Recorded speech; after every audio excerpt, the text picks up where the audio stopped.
shopping issues one at a time. I'm Raven Imani. And I'm Kim Scott. And today we want to take this episode to just talk about women. It's still Women's History Month, and we want to put a spotlight on us yet again. All right, so thank you so much, Raven Imani, for holding us down last week and highlighting our GEORGIAWAND Day at the Capitol, where we put the spotlight on several phenomenal women. And I know you mentioned it, but I just want to call their names, because sometimes we need to call their names. Hashtag call it. Right. Women run the world. Clock it. All right. So our Burke County champion was Kenya Sullivan Crumbly, a Bridge nonprofit organization there. She's doing some phenomenal work. Our MPU V champion was Miss Ratrina Watson of the Center for Black Women's Wellness. Civic Engagement, Deborah Scott, she's the CEO of Georgia Stand Up. And then we highlighted some of our elected officials, so Senator Nan Orog, House Rep Kim Schofield, House Rep Viola Davis, House Rep Gloria Frazier, Senator Elena Parent, and then for our CSRA, which stands for our Central Savannah River Area partner, we highlighted Nicole Lee of Be Smart Home Solutions, and then our Rainmaker advocate was Miss Glenn Carroll from Nuclear Watch South. So we had a great time. Yes, let's give them a hand clap. And I am so excited that we had the opportunity to honor them. So I just wanted to say their names and put it out there. And we have a small clip on our Instagram if you guys want to check that out. Yeah. The full video is on our TikTok at GEORGIAWAND for both our Instagram and our TikTok.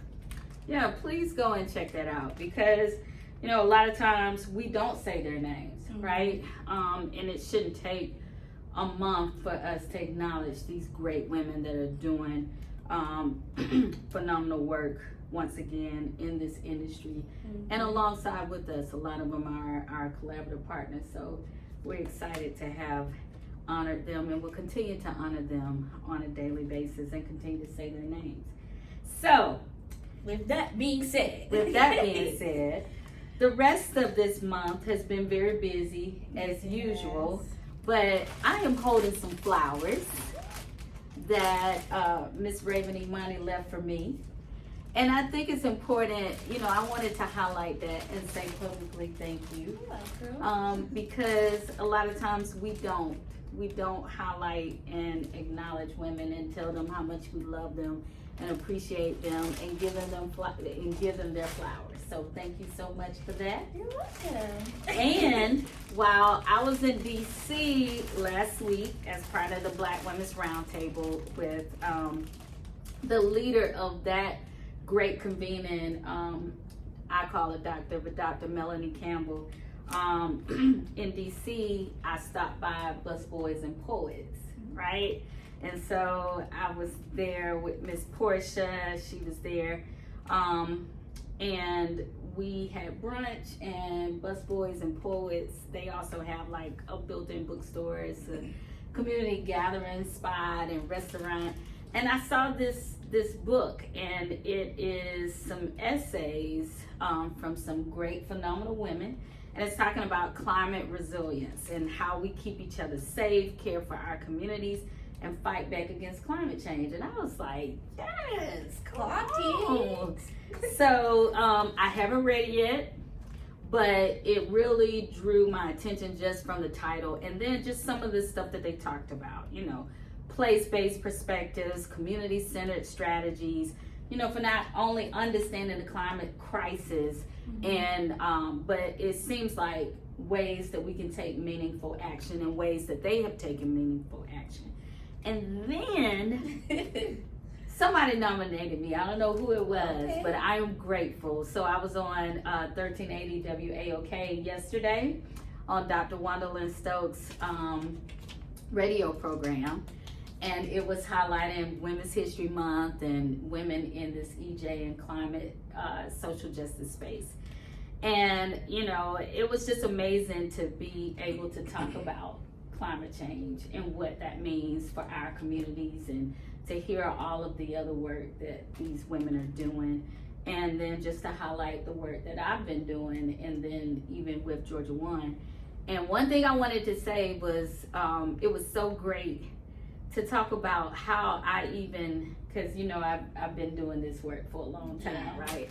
So, but when we talk about climate change, though, it was amazing. I was the former chair of Neighborhood Planning Unit T, and we were in a meeting, and some great women, once again, that were working in this space came, and they were talking about how 30310, which was where, the majority of NPUT, that includes West End and Beach and Donnelly and Westview and the Atlanta University Center, so your school, right. And all around your school.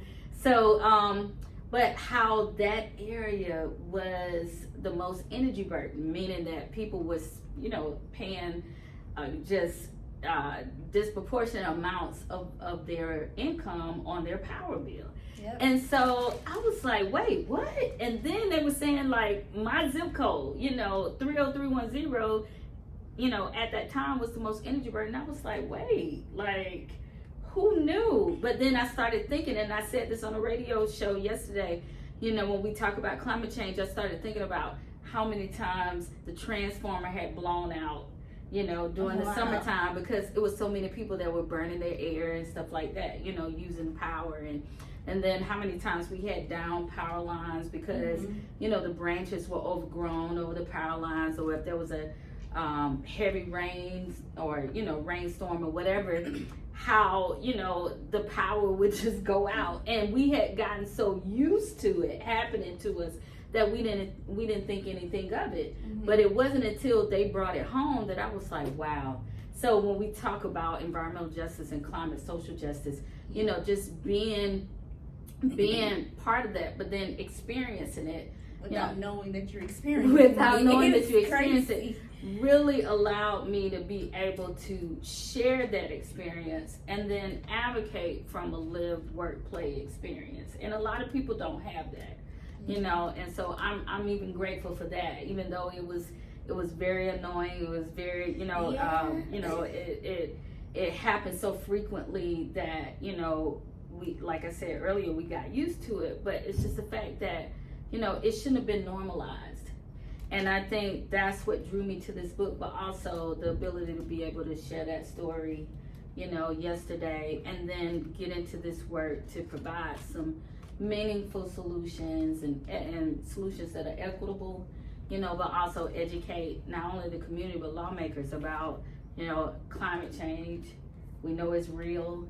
Come up with, and talk about the social injustices that are associated with that, and then come up with some meaningful solutions to end its impact on our communities.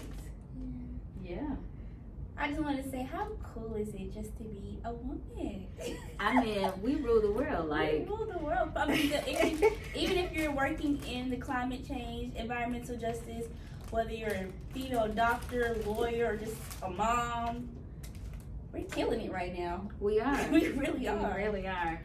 And one of the things that one of the young ladies said in here is that to her, climate justice isn't her job, right? It's a non-negotiable responsibility to her community, to her descendants, to her future children, and to her grandchildren. And we in Free Asia, she was one of the guests on the radio show program yesterday, but she said, women bring, because the question was, a caller called in, he was like, are we ready for a woman president? It was like, yes, been ready. But one of the things that Free said, which I agree with, is that, women bring community to everything, right? We are community. And so when we make decisions, when we talk about the impacts of climate change or environmental injustices, we're having the whole community at heart. So just for that fact alone, we would make a great president. We already have a phenomenal vice president of Kamala Harris. So, yes, we are ready. We are ready. I don't know if the y'all nation, ready? Yeah, y'all ready? I don't know if the nation is ready, but we're ready. And so, I just wanted to, highlight that. But get this book. I think this book would be great, especially for us in this environmental, climate, social justice arena. But it's called Climate Resilience. It's by Kylie Flanagan. And again, it's how we keep each other safe, care for our communities, and fight back against climate change. So, I would recommend it. I'm already intrigued, and I haven't even started reading it, but I have glimpsed, and I think it's going to be a great book and asset when you to done, us. pass it on to me. So Of course, like everything, right? If I don't pass it, you take it, so it's okay. It's okay. Yes. Well, take the rest of the month to celebrate yourselves for all that you've done for yourself, for your community, for your family, because you deserve it. Yes, absolutely. And make sure to like, comment, and subscribe. Let us know what you want us to talk about. You can comment under our YouTube channel, or you can send us a private message on our GeorgiaWAND Instagram page at GeorgiaWAND, or our Chopping Block page at the podcast Chopping Block. And yeah, make sure to continue to tune in, and we're so excited to continue to chop it up with y'all. We'll see y'all next week. All right, celebrate women every day, all day. Every day.